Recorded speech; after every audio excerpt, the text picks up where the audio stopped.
Staycation lagi bersama saya, Stay with Iqbal. Oke, sekarang kalian berada di Hotel Max One ya. Ini adalah kamar Max One-nya nih guys. Ini mantap dan luas banget loh guys ya. Kita spill dulu tempat tidurnya. Ini empuk banget loh, serius. Empuk dan luas banget ya. Kemudian di sampingnya ada tempat penyimpanan baju ya. Mantap banget dengan kaca juga di situ. Kemudian ada jendela keluar. Ini bisa keluar loh guys ya. Bisa menikmati pemandangan di luar nih guys. Mantap banget loh. Kalian lihat sendiri, ini kebetulan lagi hujan nih guys ya. Kalian yang mau istirahat atau menikmati pemandangan juga bisa tuh. Kemudian di depannya ada televisi gede banget juga ya. Dan di sini ada ruangan buat kerja belajar ya di sini ya, bisa ya. Ada juga sofanya nih, mantap banget ya buat istirahat-istirahat di sini. Oke, lengkap dengan pembuat kopi, teh dan susunya nih, lengkap ya. Ada air minumnya juga dua, pemanas air, dan di bawahnya ada kulkas nih guys. Mantap ya, kulkas mini.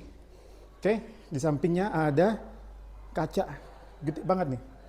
Kemudian kita lihat kamar mandinya nih. Kamar mandinya mantap banget, bersih dan luas banget loh guys ya. Ini estetik banget loh, serius. Lengkap dengan shower dan air panasnya juga ini.